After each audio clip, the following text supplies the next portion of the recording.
ก็อยู่เฮือนใกล้ๆกันบัดนี้ท่ากันอยู่รุ่นเดียวกันบ่จุ่มเดียวกัน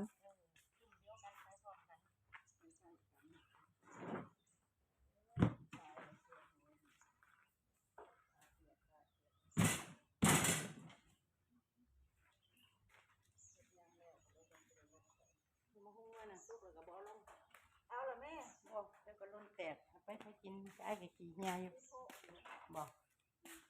เอาขี้เหี่ยกินบักฮุงก็มันบ่ขี้กินบักฮุงแล้วแข็งขายอยู่มันระบายบ่แมนอยู่อีโพะแล้วเรามักกินแล้วกินเบิดคือว่าแล้วเอาบ่ถึงนี่แล้วเหยียบทั้งซีแหละทั้งซีแบบบ่ทั้งซีแบบแตกตั้งเสือหัวเดียว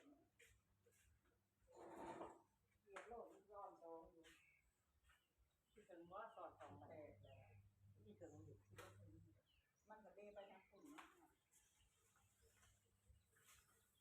จับต้นมันไว้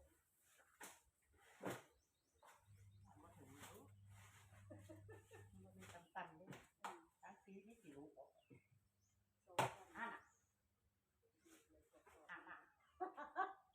โอ้มันโอ้ยยังอีกตังไก่บ่ได้กินล่ะสวิงกับบ่มีถังโอ้ถังก็เอาขึ้นแล้วเนาะถังก็สิบ่พอปานกันนะบ่ความสูงมันสู้เอาบ่ว่านี่รับได้อยู่บ่บ่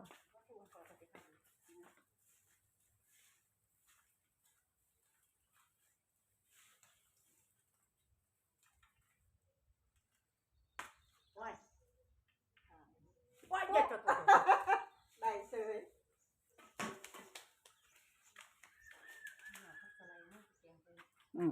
เอาโหลด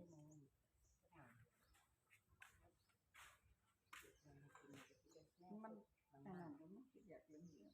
ๆอะไรนี่แล้วเอา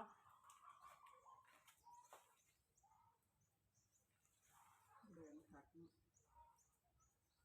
ช่องตัดทิ้งหมดเลยแล้วต้องปาดต้นนี้ขาวแล้วบ้านประกาศเสียงป้าซอยอ้อมๆแล้วก็ย่างไปซื้อนมมาเสกบาทเขาจะหัวเขายังโทษใจบ่เจ้าคุยกับแม่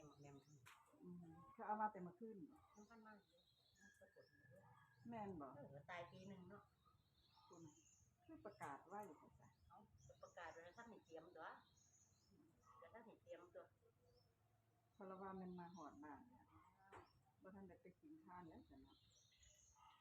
เพื่อจะมาเจ้ากำลังเตรียมเสร็จเตรียมกินทานกับ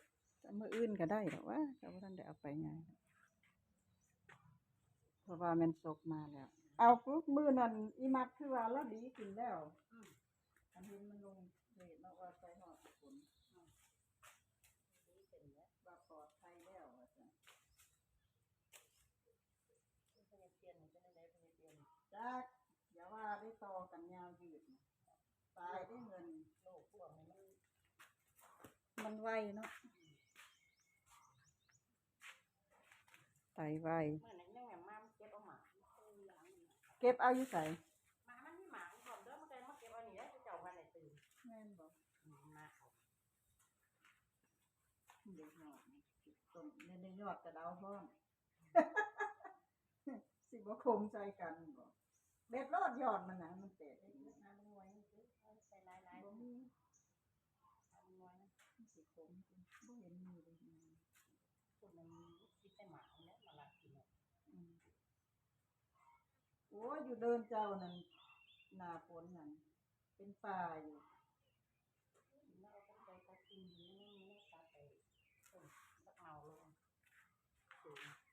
เลื่อยแล้วปาดลมเลยบ่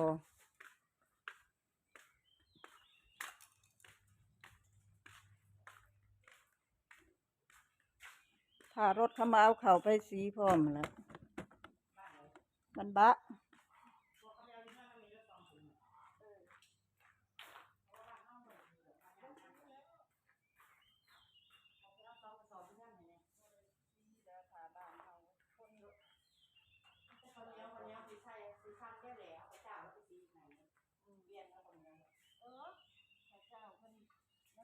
หน้าข้าวเจ้าเนาะบัดก่อนนี่ข้าวเจ้าบ่มีแต่ข้าวเหนียว ข้าวเจ้าเขาขายเบิดบ่ขายมันเป็นราคาเด้ปีนี้ข้าวเจ้าก็ได้ทุงอยู่ทางสิ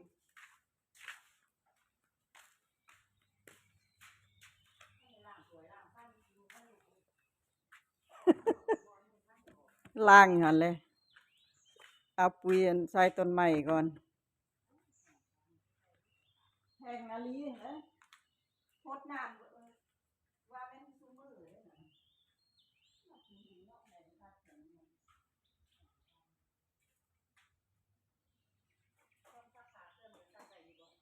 จัดได้อยู่แต่ว่าโอเคไม่ได้ชื่อกระโดดเลยได้น่ะแต่จะไม่ได้ดีแต่จะเงื่อนหลักเตาชื่อของพ่อแม่บ้านไม่ดีนะแล้วขายให้2,500เตา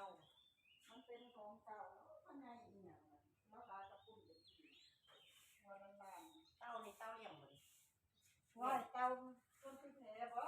มันเนี่ยคนตั้งไว้อยู่นะจะมือแล้ว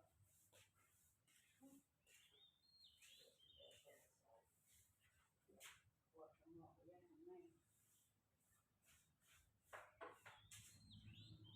ว่าแล้วไงคะกล่องเขาได้ทั้ง6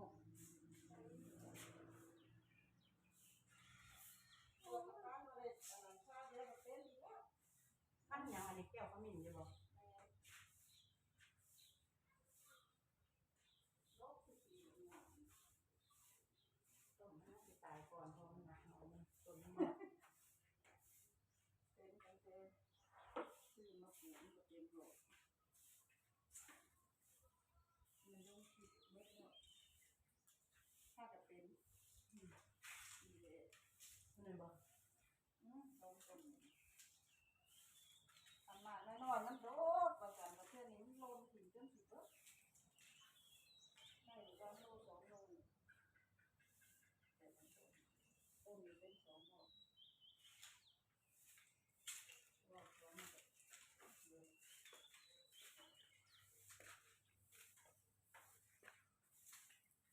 นอนเอา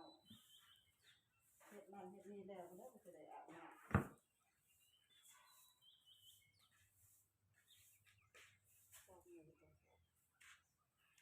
ลงมาถึง2 กระสอบมีอะไรขึ้นแล้วกูมาซื้อเดี๋ยวมาซื้อบอกนะเดี๋ยวมือละ10 บาทเอาโลดใครกับมันละลายมือละ100แล้วขึ้นแล้วขึ้นอีกเลยมันมีคน60คนได้แม่นบอกจาก50ถึง60ถึง10 บาทน้องไงขึ้นเท่าละ10ถูกปั้นไว้ให้กันละลายหมดเพื่อจะได้แซ่บนี่มัน45มาถึง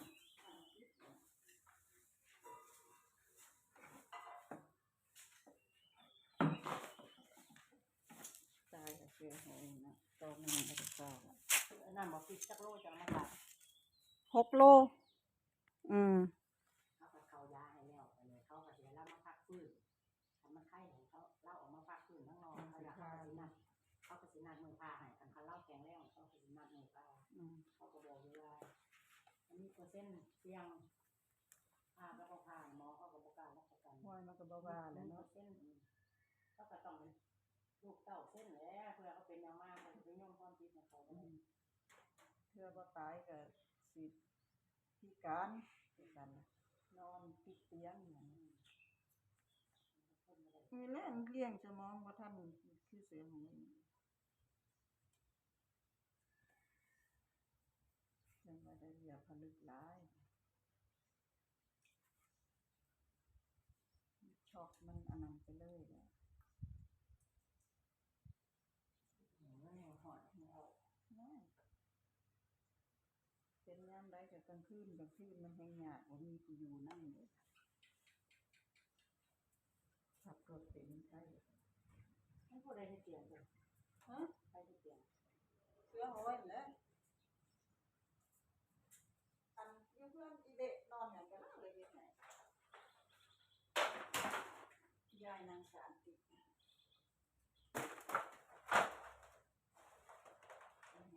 ตายอีก2 คนเด็กเก็บแล้ว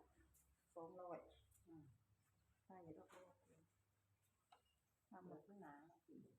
น้ำมาปิดนั่นออกดิปิดส่วนออกเดี๋ยวจะว่ามันรักอยู่แล้วโลนึงดิเม็ดมันใหญ่ก่อน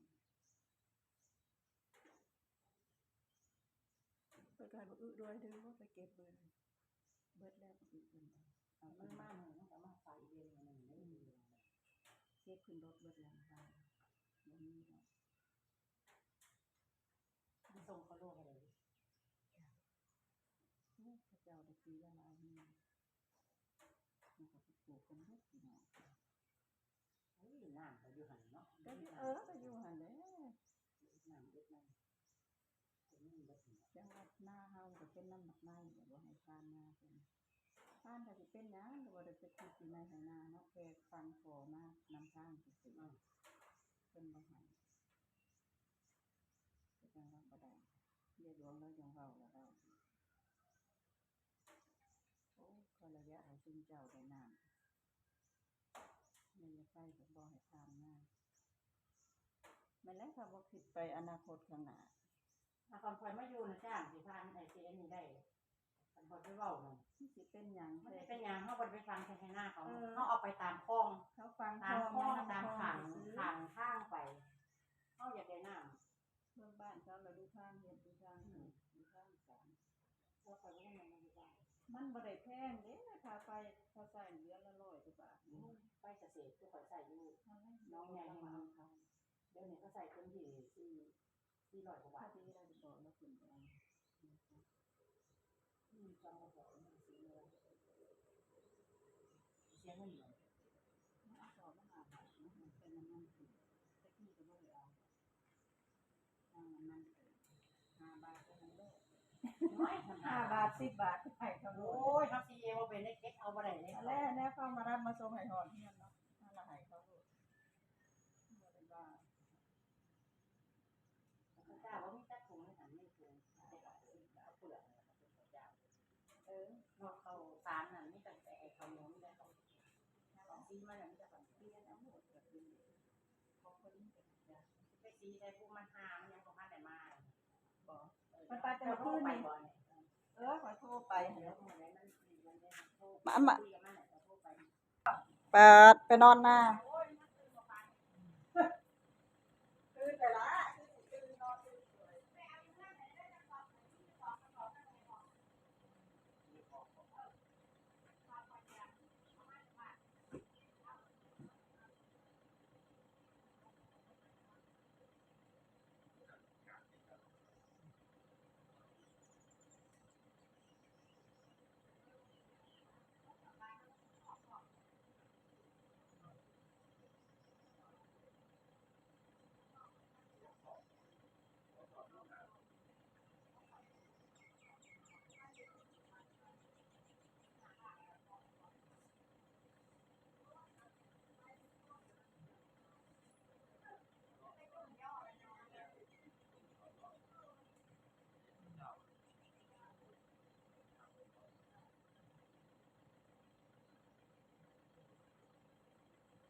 คือทางนี้มันน้ำเพียงตามเขาตั้งเรื่องบอกว่ามีน้ำแล้วเป็นไปได้บ่มันต้องเป็นไปเป็นเฮ็ดงานทางน้ำก็น้ำทางเพิ่นก็ให้น้ำล้ำนั่นแหละ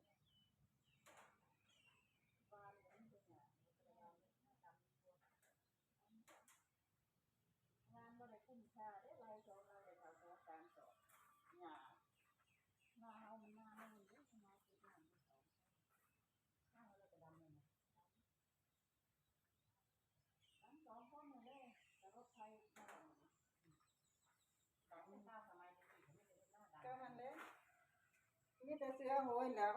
จมแต่หลามันสวยอยู่หั่นโอ้ยดำหน้ายังเดือน8อยู่ก็ว่าหลาว่า